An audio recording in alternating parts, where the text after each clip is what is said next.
Bonjour Alexandre. Est-ce que tu peux te présenter rapidement en quelques mots et nous dire un petit peu qu'est-ce qui est ton quotidien dans Kern Devices? Alors, je suis Alexandre Combe, je suis directeur technique et cofondateur de Kern Devices.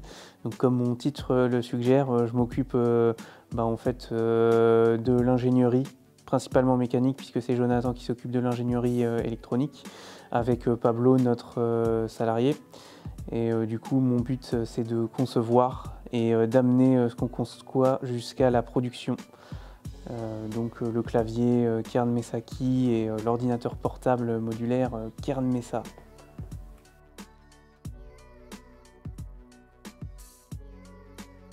Alors j'ai rejoint Kern Devices au tout début, peu après les mésaventures de Valentin en Chine. Pourquoi j'ai rejoint Kern Devices? En fait, il y a deux raisons principalement. C'est que de une, moi aussi les galères, le genre de galères que Valentin a connu, j'en ai connu plein. Et du coup le projet il était vraiment intéressant pour moi, ça m'a parlé immédiatement. Du coup je voulais en faire partie. Et la deuxième raison, c'est justement parce que j'excelle dans tout ce qui est projet, tout ce genre de choses. J'aime mener un projet de A à Z et du coup je voulais vraiment aller vers ça, ce qui est un emploi classique de salarié dans une entreprise m'aurait pas permis.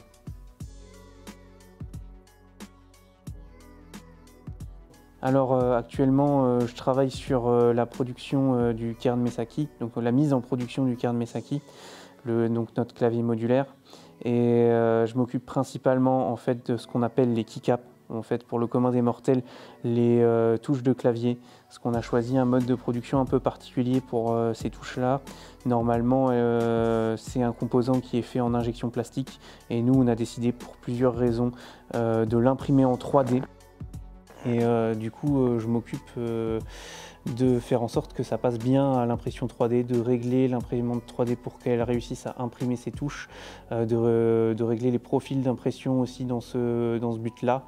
Donc on travaille sur une Creality CR30 qui est la première imprimante 3D à tapis roulant.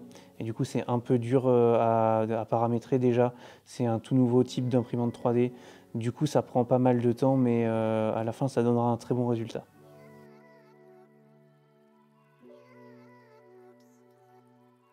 Alors c'est un clavier mécanique, donc avec des touches, des switches Cherry MX.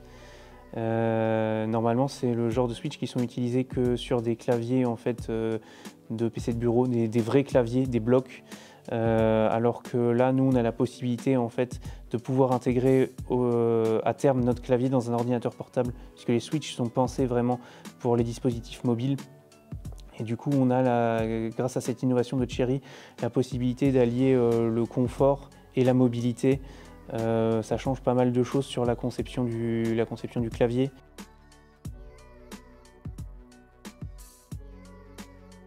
Alors, l'open hardware, ça veut dire que les différents éléments du clavier seront disponibles sur notre dépôt GitLab, c'est-à-dire les plans, les modèles, les schémas électroniques du PCB. Tout ça, ce sera communiqué par nous-mêmes, ainsi que la documentation. Du coup, ce que ça va permettre, c'est à vous, en tant que client, de pouvoir refaire par exemple des touches de clavier à partir de ce qu'on a déjà designé pour les améliorer ou pour faire des touches personnalisées. Pourquoi on a choisi de faire de l'open hardware? Là, c'est pour notre éthique personnelle, parce qu'on pense que le système des brevets en fait, ne remplit plus la fonction pour laquelle il a été créé. Parce qu'au départ, les brevets, le but c'était de récompenser l'innovation et de la favoriser. Sauf qu'aujourd'hui, c'est plus le cas. Les brevets ils sont utilisés pour priver, empêcher d'autres en fait, d'avancer, de proposer de nouvelles choses. Du coup, nous, ça nous dérange. Du coup, en fait, déjà le clavier, le Kern Mesaki, on l'a bâti à partir de claviers qui étaient déjà en open hardware. Et nous, on a itéré là-dessus pour proposer un clavier vraiment à notre sauce. Et ce que ça va permettre à ceux qui vont nous suivre, c'est également de faire des éléments à partir de ce qu'on a développé à leur sauce. Et du coup, là, on arrive dans un cercle vertueux. Tout le monde peut bâtir sur ce qu'ont fait les précédents, et nous on pourra également récupérer des innovations qui seront profitables pour nous et pour améliorer nos designs.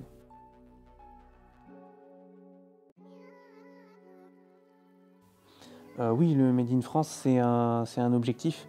C'est un objectif que ce soit pour le Cairn Messaki ou pour l'ordinateur portable en entier. Après, il y a des éléments, effectivement, on ne peut pas tout faire en France.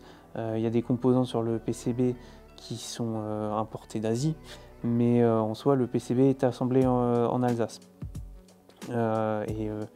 Pourquoi le Made in France? C'est un truc qui nous tient à cœur, parce que déjà avec l'impression 3D, on voit qu'on peut rapatrier des choses en Europe. On n'a pas besoin d'aller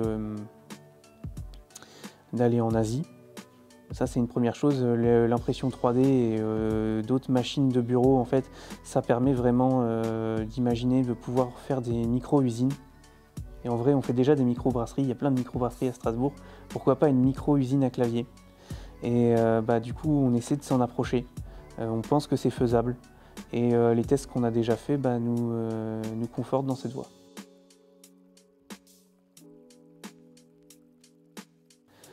Alors, du coup, je vais commencer par parler des choses qu'on ne va pas faire en interne. Du coup, nous, on n'a aucun moyen de production pour découper des tôles, parce que sur le clavier, il y a une tôle en aluminium et une tôle en inox. Et donc tout ça, c'est découpé par une entreprise partenaire en banlieue de Strasbourg.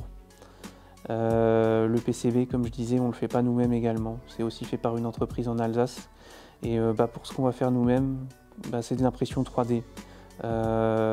Donc ça peut être sur des machines classiques, comme une Snapmaker 2.0, qui est une machine qu'on a à l'atelier, mais aussi une imprimante 3D à tapis roulant, donc la Creality CR30, qui va nous permettre d'imprimer en série des keycaps.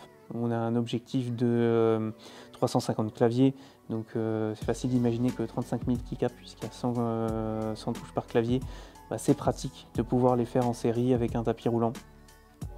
Et une fois qu'on aura assemblé tout le clavier, puisque le clavier sera intégré en interne par nous, une fois que le clavier est assemblé, en fait, on va le mettre avec un second clavier dans une imprimante UV, en fait, pour imprimer les caractères sur le clavier, ce qui nous permet en fait d'allier industrialisation et personnalisation, puisque oui, les caractères en fait, ils pourront être choisis par le client à la commande, QWERTY, AZERTY, Bepo ou une disposition custom. Donc nous, ça nous permet vraiment de faire de la série et de la personnalisation.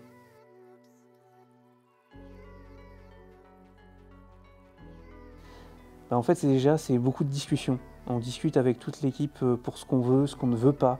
On se fixe des objectifs. Et du coup, une fois qu'on s'est fixé ces objectifs, on passe, moi et Pablo, sur la planche à dessin. Donc notre planche à dessin, c'est un logiciel de CAO. Et donc on crée les différentes pièces, on les assemble pour voir comment ça fonctionne avec le reste. Tant qu'on n'est pas satisfait, on itère. Une fois qu'on est satisfait un peu de notre CAO, on passe à l'atelier sur les imprimantes 3D, on fait des prototypes. Et souvent, du coup, les prototypes, on les refait et on les refait. C'est vraiment quelque chose qu'on appuie chez Cairn Device, c'est de passer au prototype le plus vite possible. Les imprimantes 3D nous permettent de faire beaucoup d'itérations sans que ça nous coûte très cher. Du coup, on saisit cette possibilité-là. Donc on navigue vraiment entre le logiciel de CAO et les prototypes.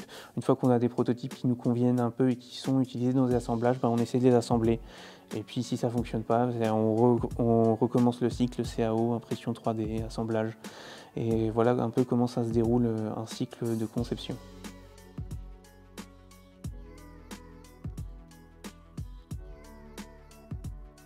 Oui, on est en méthode agile. Du coup, on se fixe des objectifs dans une boîte de temps qui chez nous correspond à un mois pour l'instant. Et du coup, le but c'est de remplir tous les objectifs qu'on s'est fixés. Aussi simplement que ça. Très bien. En tout cas, merci beaucoup pour toutes ces explications et bonne journée. Bonne journée.